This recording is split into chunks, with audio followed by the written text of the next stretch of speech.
तलवारों से हमारे नागरिकों को जागरूक किया, वही आज के इस समय में हमारे वही पत्रकार किसी न किसी एक विचारधारा के हाथों की कठपुतली बन चुके हैं।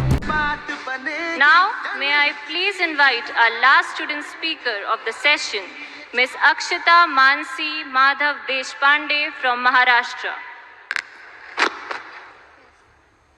आओ चलो चलकर आगाज करते हैं, जो चल रहा है उसे छोड़कर नई शुरुआत करते हैं।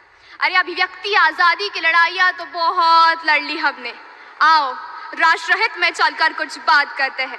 नमस्कार, मैं अक्षता मानसी माधव देशपांडे, कुंभ क्षेत्र नासिक महाराष्ट्र से मंचस्थ मान्यवर एवं यहाँ उपस्थित युवा शक्ति का मेरी जन्मभूमि महाराष्ट्र में स्वागत करती हूँ। आज मैं अभिव्यक्ति की स्वतंत्रता लक्ष्मण रेखा का इस विषय पर अपने विचार रखने आई हूँ। अभिव्यक्ति यानी विचारों का प्रकाशन। ये विचार तो अमर्याद है, ये विचार मन की लीला है, परंतु इन विचारों पर मर्यादा का होना भी आवश्यक है।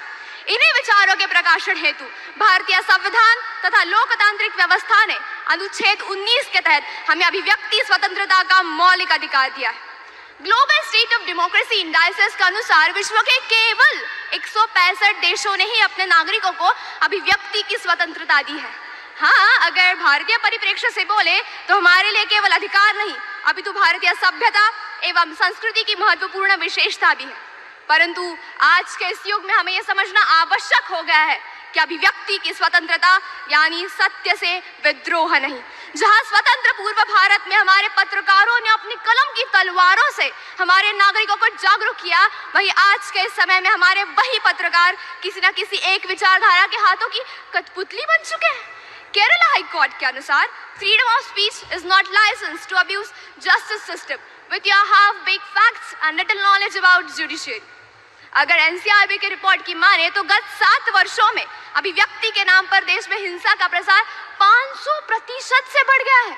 मित्रों, हमें रचनात्मक आलोचना और अपमान के बीच का अंतर समझना होगा। We need to understand that freedom of speech comes with responsibility. हाँ, आज हमारे पास अभिव्यक्ति तो है, पर उसकी लक्ष्मण रेखा का है, क्योंकि मर्यादा से परे स्वतंत्रता भी परतंत्रता ही कहलाती है। जब हम लक्ष्मण रेखा की बात करते हैं तो हमारा ये भारतवर्ष शालीनता, सभ्यता तथा नैतिकता का प्रतीक है। इसी नैतिकता के आधार पर हम सभी भारतीयों को अपने विचारों के प्रकाशन से पूर्व परीक्षण की आवश्यकता है। आज समाज की वो धूर्त विचारधारा जो अभिव्यक्ति की लहराती पताका को धर्म ध्वजा बताकर उसके आड़ में दुष्प्रचार कर रही है, ऐसे प्रवाह से न केवल हमारे भारत को अपितु संपूर्ण विश्व को बचाने के लिए हमें स्वयं लक्ष्मण रेखा बनना होगा। हम सब इस देश के युवा हैं। यह ब्रह्मांड जो चीजें सिर्फ सोच सकता है वो हम कर सकते हैं। इसी विश्वास के साथ, इसी स्वनिर्धार के साथ हमें स्वयं लक्ष्मण रेखा बनना होगा और भारत की एकता, अखंडता एवं संप्रभुता का रक्षण करना होगा। चलो, आजादी मिलना तो भी थोड़ा सरल था, आजादी मिलना तो भी थोड़ा सरल था, पर उसे निभाना और भी कठिन है। अरे विचारों की अभिव्यक्ति तो यूं ही मिल गई हमें, विचारों की अभिव्यक्ति तो यूं ही मिल गई हमें, पर उसकी लक्ष्मण रेखा हम स्वयं हैं, हम स्वयं हैं, हम स्वयं हैं। जय हिंद, जय मां Bharti. Thank you, Ms. Akshita. I shall request Honorable Executive President Shri Rahul V. Karaj sir to felicitate our last student speaker. Give a huge round of applause for Akshita, my friends.